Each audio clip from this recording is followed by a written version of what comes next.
Alright, hello everyone and welcome back to my Fallout 4 Mod Spotlight series, where today we are having a look at the XM-77 Gauss Rifle, which is being made by user Nemtech, and what this glorious little piece of work looks to add into the game is, well, oh god, guys, frankly, something I'm going to be honest with you with. Something that I'm not entirely sure I should be making a video of, as I'm making a video of it. It's kind of an awkward situation for me, as what this mod does is it takes an existing weapon asset in the game, specifically the radium rifle, and turns it into something new, in this case, the XM-77 Gauss Rifle, which is meant to be a sort of mid-ground between the extreme devastating power of the standard Gauss Rifle and the more usability and stopping power of a standard assault rifle, and thus giving you the XM-77.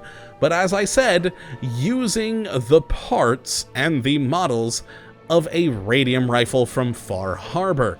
And I see these sorts of mods popping up on the Nexus all the time, and typically I kind of just avoid them because for me, they tend to show a lack of creativity and just overall interest in modding to just take an existing thing and change it.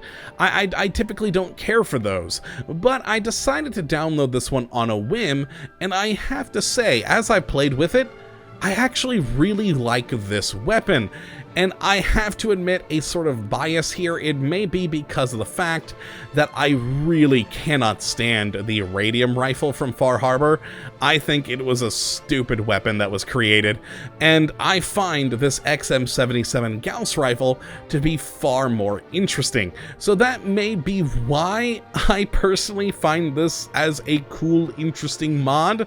You guys may not. That is your decision to make, but let's actually take a look at this a bit further and have a gander at it in the Pip-Boy.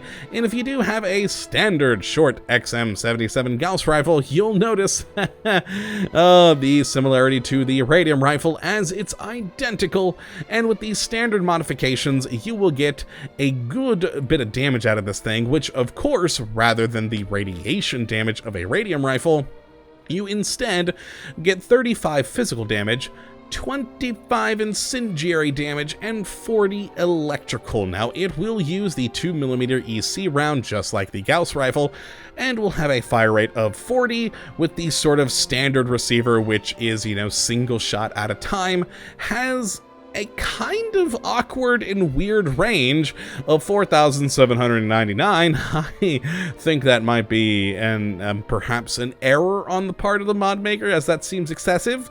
Now, the accuracy is 105 and the weight is 4.7, so it's not a very heavy weapon, but overall a pretty good one. And yeah, that is the standard. Now, with modification, you can make this thing pretty impressive.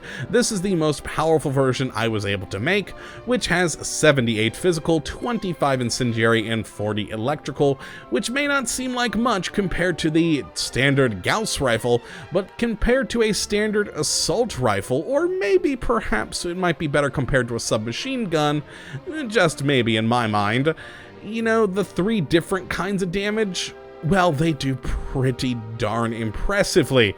Now, one awkward thing though is the suppressor. Now, this is, of course, well, you know, a standard option on many weapons that you can get a suppressor, and it seems that the mod maker didn't really add a new sound effect for this, so it sounds like a standard shot, but instead of it actually drawing enemies to you, it will still serve the purpose of a suppressor.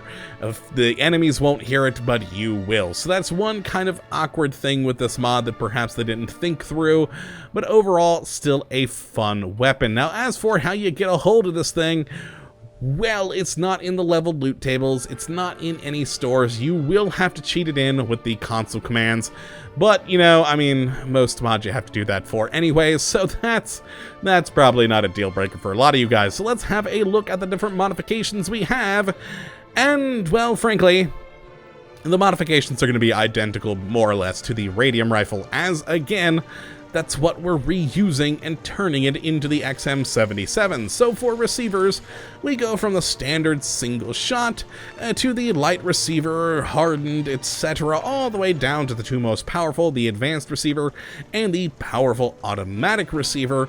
Either way you go, you'll be able to do a pretty impressive amount of damage with some, decent requirements over here, which is always nice to have. Now, as for barrels, we have three: the standard, a long, and a long-ported barrel, which you will notice between the long and the long-ported that we start getting that weird little dish thing from the radium rifle. Which is something I wish perhaps would have been taken out of this, but oh well, what are you gonna do? I don't know why, I just always felt that little dish was weird. Now, as for these stocks, we have a short stock, a full stock, a marksman stock, and then finally a recoil compensated stock. For the magazines, we again have four choices: the standard, large magazine, a quick eject, and a large quick eject for your convenience. And then for sights, a pretty decent little variety between iron sights, glowing iron sights, short scope, reflex, medium, long, short night vision, all the way up to long night vision, so just whichever way you wish to go. Personally, I would have liked to see maybe a recon scope in here, but oh well, what are you gonna do? Now finally, for muzzle, we either have nothing, the compensator, muzzle brake, or suppressor, which again is kind of awkward because it still works for not alerting enemies, but it just doesn't make a different sound, which we'll actually show off here momentarily. So let's actually take a look at the shots with the short Gauss rifle here, or short XM-77 Gauss rifle, and take a few shots. There we go, you can see we get the same muzzle flare as from the Gauss rifle, and small little explosions wherever these hit, which actually will give a small amount of AoE damage to any enemies nearby. Now let's actually quickly go back in here and add a suppressor to this so you can hear the difference between the two, which will be nothing. Oh, I actually don't have the materials. Okay, let's take it off of this one real quick. There we go, and then pop it onto this one. Oh, I should have thought through this slightly more, but oh well, there we go. We now have the suppressor on it. Alright, so let's take that out and fire.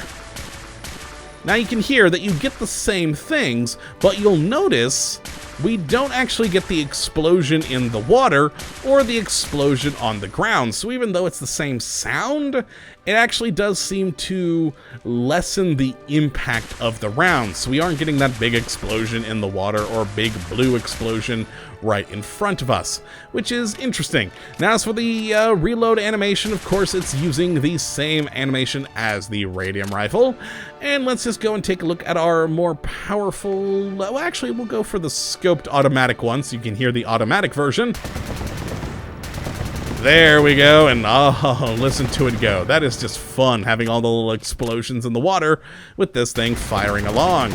So there we are, excellent, a very fast firing version. And then finally, our most powerful version, the recoil compensated one, which again is just going to be pretty standard with the muzzle flare and the shot that it takes, but overall a very fun, powerful weapon. Now, of course, let's go and take down this poor little mongrel over here that we kill every episode that there's a weapon mod to show off its overall power. Now, I'm not going to sneak on this one so we get the full effect of the weapon instead of the sneak critical damage. There we go, and a single shot without the sneak bonuses did take that mongrel down. And I really wasn't even aiming for its head, I just hit its center cavity. But it still did it pretty well, as again, this one is going to do 78 physical, 25 incendiary, and 40 electrical. So between those three, you get a pretty decent amount of damage, which is always fun. So yeah, I would definitely say to give this mod a go. Like I said, it's kind of an awkward one, as even I was unsure if I should really take a look at this thing, as just by its very nature of taking the radium rifle and remaking it as something new. But as I said, I'm not really a fan of the radium rifle, so I kind of feel that this is an interesting replacement for it in my mind. But that, you know, could be different for either of any of you guys out there, so if you do want to give it a go, definitely take a look at the link in the description as always. And if not, oh well, check out one of the many other weapon mods that we have looked at from the Nexus. But yes, that is going to be it for today, folks. I hope you all have enjoyed, and if you have, maybe perhaps you might think about, you know, helping to support the channel and check out our Patreon campaign, link in the description, and of course on the end slate as well. Or maybe you might like to interact with the community. We do have, of course, our new fun Discord server, so you can have a chat with myself or other members of the community, which is always fun. And yeah, that is going to be it for today, folks, though. I hope you have enjoyed, that you do come back for the next. But until that time, thank you for watching. And as always, have a good one. I'm just going to kind of fire this off for a while because, well, the explosions are fun. Later, folks.